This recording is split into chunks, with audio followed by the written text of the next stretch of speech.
To feed an expected increase in world population, more food needs to be produced in the next 50 years than we've produced throughout human history.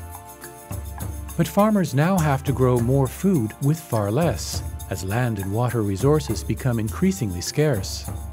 In this episode of Food for Thought, in cooperation with the United Nations International Fund for Agricultural Development, we go on a journey across 3 continents in search of ways to keep feeding the world.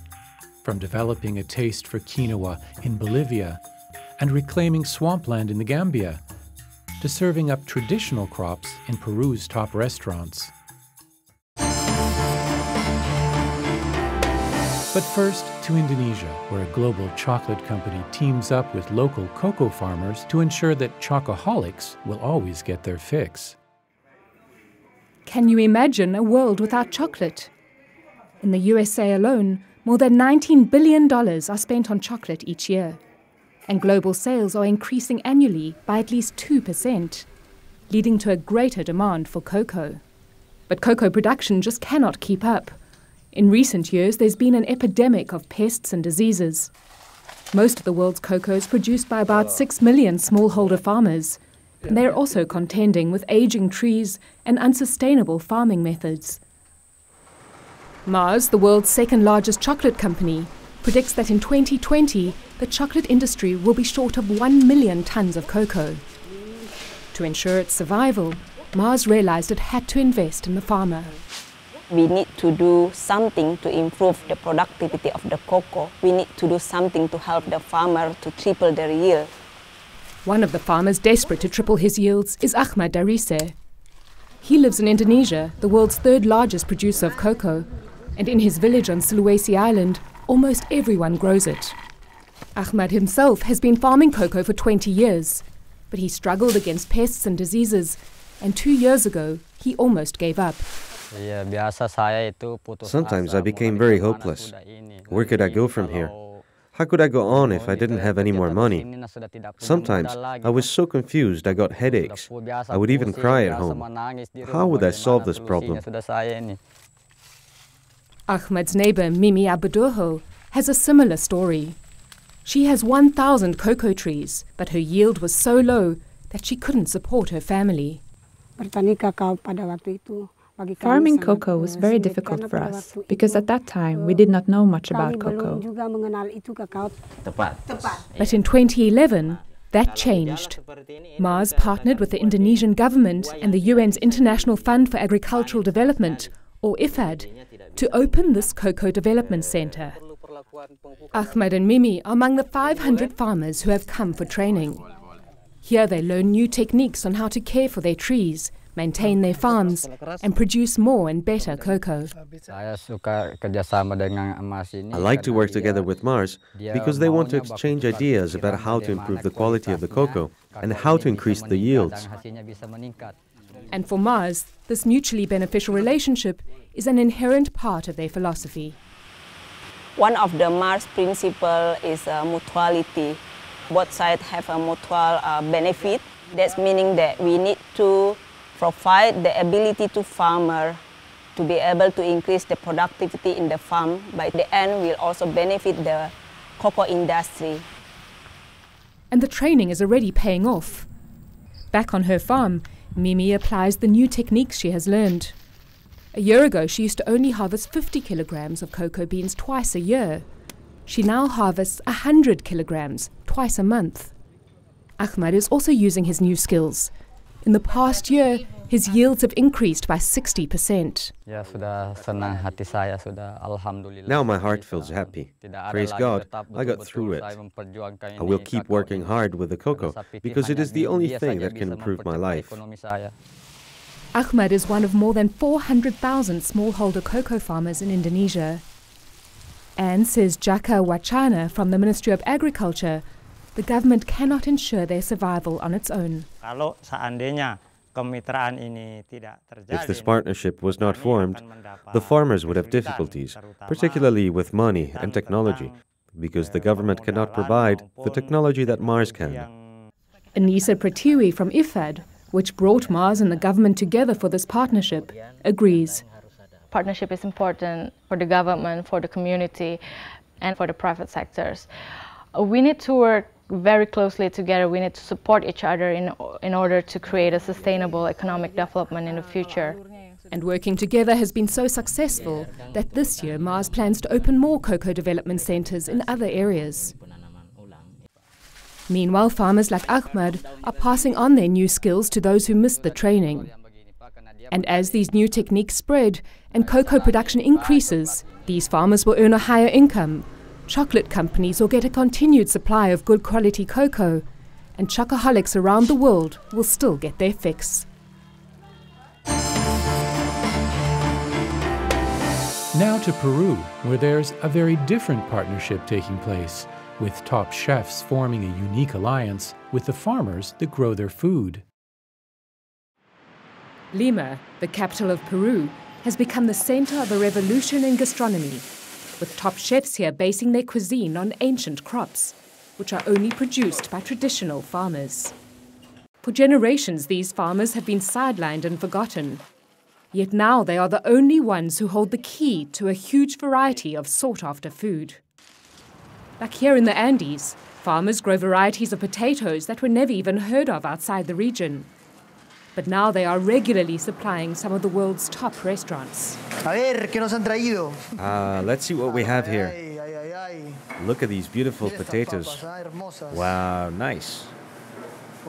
Pedro Miguel Schiaffino is the creator of Malabar, one of the highest rated restaurants in the world. And he prizes Peru's ancient potatoes, not only for their taste and variety, but also for their nutritional value, which he says is becoming far more important to people. In the future, people will concentrate on eating better, not eating more. And it's not just what people are eating that's important to these chefs, but how it is grown. Today, top chef Ivan Kisik is in the Andes, 300 miles away from Lima. He is riding out with fellow chefs and farmers to pay homage to Mother Earth. Not long ago, this area was a base for Maoist insurgents, a place of violence and bloodshed. But now there's a new kind of revolution, a solidarity between the chefs and the people who grow their food.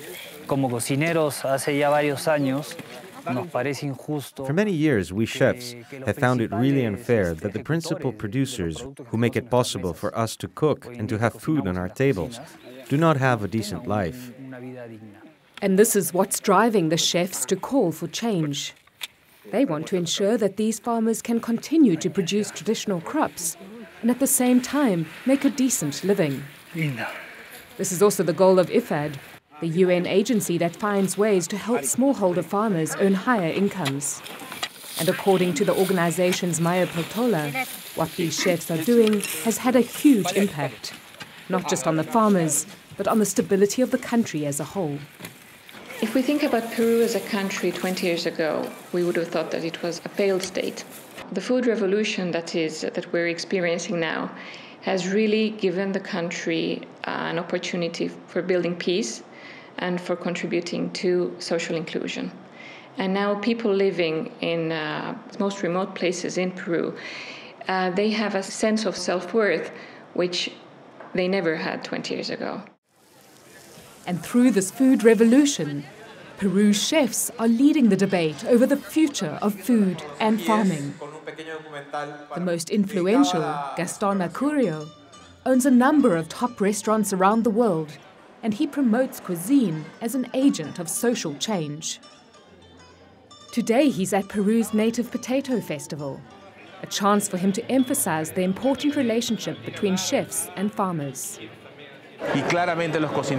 Clearly, we as chefs are in a privileged position, and it's our duty to make sure that those involved in the chain have the same benefits, opportunities, and successes that we have. Potato farmer Edoberto Soto agrees that farmers and chefs need to work together. I believe the most important thing for us is to seal this alliance based on the same approach, values, and trust between farmers and chefs. And with this new alliance and mutual trust, traditional food and farming now has a role in shaping Peru's future.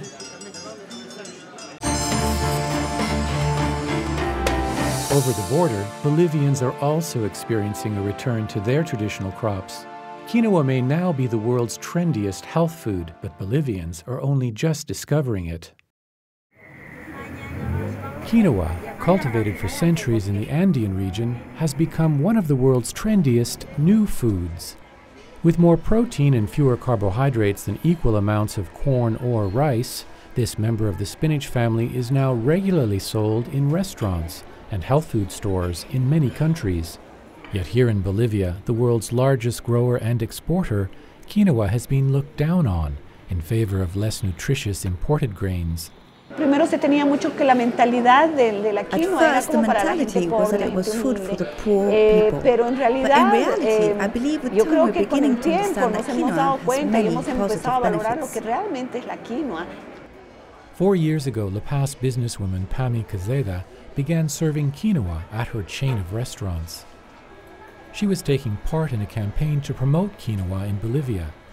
Supported by the UN's International Fund for Agricultural Development, the scheme not only involved local businesses, but policymakers, marketing experts, farmers, and Research Institute Bioversity International.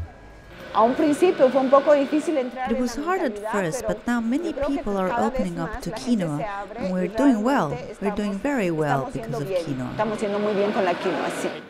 One of her best sellers is this quinoa chocolate chip cookie. Her company bakes more than 1,000 a day. Each one looks and tastes the same, and while that might not seem extraordinary, one of the challenges for those working to promote quinoa has been to understand how to create products reliably. It is impossible to create the same product over and over again if you don't start from the same raw ingredients. That is why it is crucial to understand each variety of quinoa and then link the business that needs that variety with the farmer who can produce it in small amounts. But with much of Bolivia's quinoa already destined for foreign markets, finding farmers who could produce specific varieties for local businesses was a challenge, which is why project staff came here to Lake Titicaca, 3,800 meters above sea level. Small farmers like Elias Vargas and Viviana Herrera have traditionally grown quinoa, but were cut out of the international export market because the volumes they produced were too small. Now project staff are helping them identify specific quinoa varieties, as well as forge links with local food stores, bakeries, and restaurants who want to buy it. Now people everywhere are buying quinoa. In La Paz, they're selling it in the markets. For that reason, we are able to sell our small quantities. And with that money, we can support ourselves.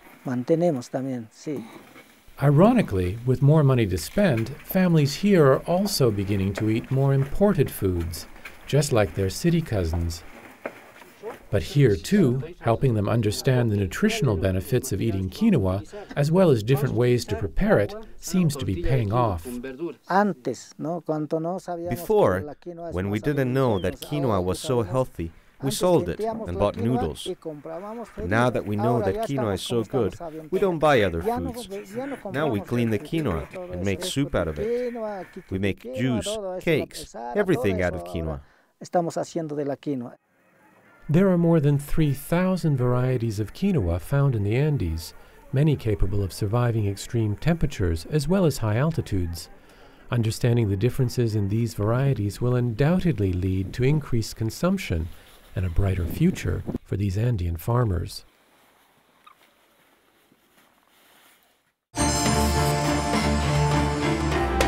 Across the world in the Gambia, it's a different grain they're focusing on, rice.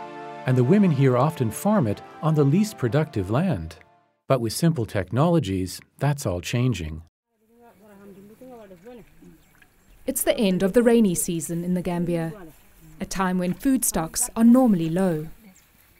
While the men work in the more fertile upland areas, the women here farm rice, usually on very unproductive, degraded land. In this place, nothing used to grow. Water only accumulated here for short periods. Even the weeds didn't grow well here. As the fourth wife of an elderly man, our Joanne is the main provider for her 6 children. And she says that it's women who often bear the responsibility for feeding their families.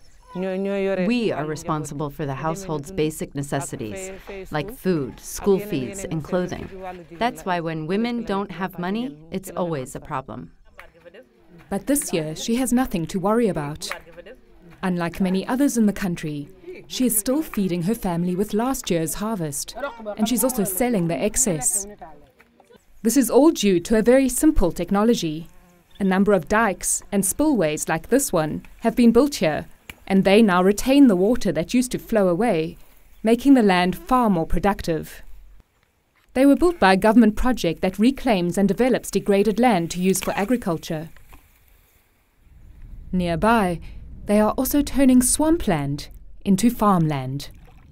So far, more than 34,000 hectares have been reclaimed. Funded by IFAD, the UN agency tasked with eradicating rural poverty, the aim is to increase the production of food and people's incomes. And to do this, says the organization's country program manager, Moses Abukari, women must have access to productive land. The productive land is being utilized by the men. Women don't have any area to farm. So we realize that with simple technology, it's possible to support the country to get more land, and then the women can produce rice, because rice is a staple food in the country. But it's not enough for women to just have access to arable land. They also need the funds to develop and expand their production. But commercial banks are reluctant to invest in rural areas. The commercial bank, one of the reasons that they have said they don't want to go to the rural areas is the high risk of agriculture, because it's seen that agriculture is highly seasonal and there's high risk.